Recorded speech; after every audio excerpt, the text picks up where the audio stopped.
تو یہ ہوا کیسے؟ یہ سارا کچھ اللہ تبارک و تعالیٰ کے فضل سے ہوا، اس کے کرم سے ہوا۔ اب اس واقعہ سے ہمیں کیا پتہ چلتا ہے؟ ہمیں یہ پتہ چلتا ہے کہ رب جب فضل فرمائے نا کسی پہ بھی، تو ہمیں اس بندے کو دیکھ کے راضی ہونا چاہیے، کوئی شکوہ نہیں کرنا چاہیے۔ اور دوسری بات یہ سمجھ لینا چاہیے کہ حکومتیں، مال، دولت یہ صرف سیاستوں سے نہیں ملتی، یہ خدا کے فضل سے ملتی۔ اور یہ بھی سمجھ لینا چاہیے کہ جو بزرگوں کے تبرکات ہوتے ہیں ان کی کیا ہی بات ہوتی ہے۔ چند باتیں ایسی تھی کہ میرا دل کرتا تھا ان کو دہرایا جائے اور خاص کر کے ان باتوں پر توجہ کی جائے۔ یہاں نا اللہ تبارک و تعالیٰ نے ان باتوں میں سے ایک بات کا ذکر فرمایا ہے۔ یہاں 207 نمبر جو آیت ہے نا اسی پارے کی، اس میں اللہ کریم نے فرمایا کچھ لوگ ایسے ہیں جو اپنی جانیں ہی اللہ کے حوالے کر دیتے ہیں، زندگی کا مقصد دین ہوتا ہے، لٹا دیتے ہیں۔ یہ نازل کب ہوئی؟ یہ آیت مبارکہ حضرت صہیب رومی کے بارے میں نازل ہوئی۔ حضرت صہیب رومی رضی اللہ تعالیٰ عنہ بڑے مالدار تھے۔ مکے سے جب چلے نا تو سارا مال مکے میں چھوڑ دیا، اس لیے کہ اللہ کے رسول مدینے چلے گئے۔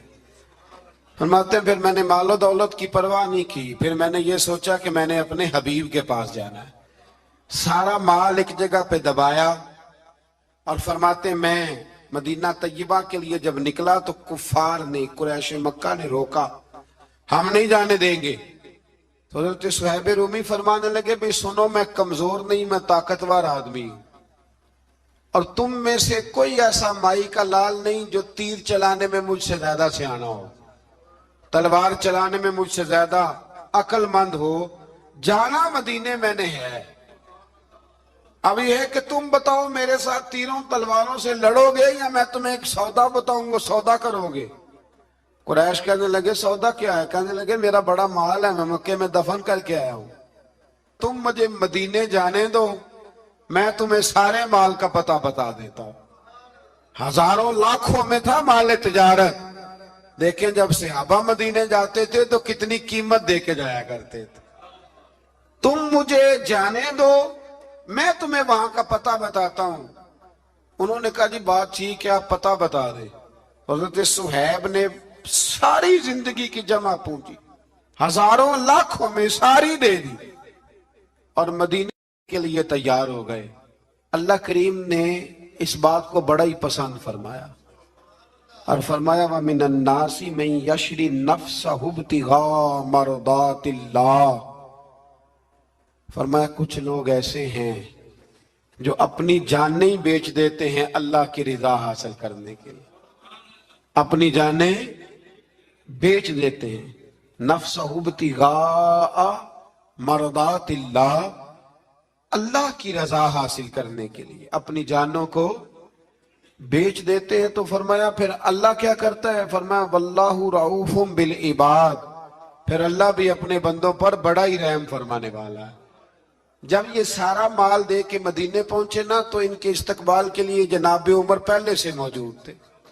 حضرت عمر ریسیو کر کے نبی کریم کی بارگاہ میں لے گئے تو فرماتے ہیں حضور نے مجھے دیکھتے ہی فرمایا صہیب زندگی میں تم نے بڑی تجارتیں کی ہوں گی، پر یہ جو تم نے سودا کیا ہے نا یہ بڑا ہی نفع والا کیا ہے۔ یہ جو سودا فرمایا یہ تو نے بڑا، تو دین کے لیے جب آپ کوئی کام کرتے ہیں تو یہ سودا بڑا نفع والا۔ ایک مضمون اور یہاں ہے 216 نمبر آیت میں، وہ بھی بڑا ہی سمجھنے والا ہے۔ اللہ کریم نے جب جہاد فرض کیا نا تو فرمایا کتب علیکم القتال، ہم نے تم پر قتل کرنا، قتال کرنا فرض کیا ہے۔ فرمایا ہو سکتا ہے تمہیں یہ کراہت محسوس ہو، مشکل لگے، برا لگے۔ ایک بات جو آج کی نصیحت ہے اور مضامین قرآن جو ہم سیکھ رہے ہیں اس کے اندر سے ہمیں یہ خاص چیز ہے جس کو سمجھنا چاہیے۔ اللہ کریم نے فرمایا کہ تم پر جہاد فرض کیا گیا ہے، وَهُوَ كُرْهٌ لَكُمْ، ہو سکتا ہے تمہیں ناپسند ہو، تو ایک نہ ساری زندگی کے لیے ایک نصیحت کر دی۔ فرمایا وَعَسَىٰ أَن تَكْرَهُوا شَيْئًا، ہو سکتا ہے تم کسی چیز کو ناپسند کرو، وَهُوَ خَيْرٌ لَكُمْ، اور وہ تمہارے لیے اچھی ہو۔ اللہ اکبر، یہ وہ بات ہے اگر سمجھ میں آ گئی تو کلیجہ ٹھنڈا ہو گیا، زندگی سکون میں آ گئی۔ فرمایا ہو سکتا ہے تم کسی چیز کو ناپسند کرو اور وہ تمہارے لیے بہتر ہو، وَعَسَىٰ أَن تُحِبُّ شَيْئًا، ہو سکتا ہے تم کسی چیز سے محبت کرو، وَهُوَ شَرٌّ لَكُمْ، اور وہ تمہارے لیے بری ہو، اچھی۔ بس میرے رب نے ایک بات مسلمان کو بتا دی جو جینے کے لیے بڑی کافی ہے۔ فرمایا تم میرے اور میرے رسول کے حکم پر چلو۔ کیوں؟ اس لیے کہ واللہ یعلم وانتم لا تعلمون، اللہ جانتا ہے تم نہیں جانتے۔ اللہ کے طریقوں کے مطابق، رسول اللہ کے بتائے ہوئے طریقوں کے مطابق چلو، اللہ جانتا ہے ہم جانتے نہیں۔ تو قرآن مجید کی اس نصیحت پر ضرور غور کریں۔ ایک شخص نے ایک دفعہ اپنی بیوی کی بڑی شکایتیں کی نبی کریم کی بارگاہ، تو رسول کریم علیہ السلام نے فرمایا ہو سکتا ہے اللہ تمہیں اس میں سے ایسی اولاد عطا کر دے جو تیرے لیے باعث خیر ہو۔ جو چیزیں ہم ناپسند کرتے ہیں بعض اوقات اسی میں سے اللہ تعالی ہمارے لیے خیر کر دیتا ہے۔ اللہ ہمیں سمجھنے کی توفیق عطا فرمائے۔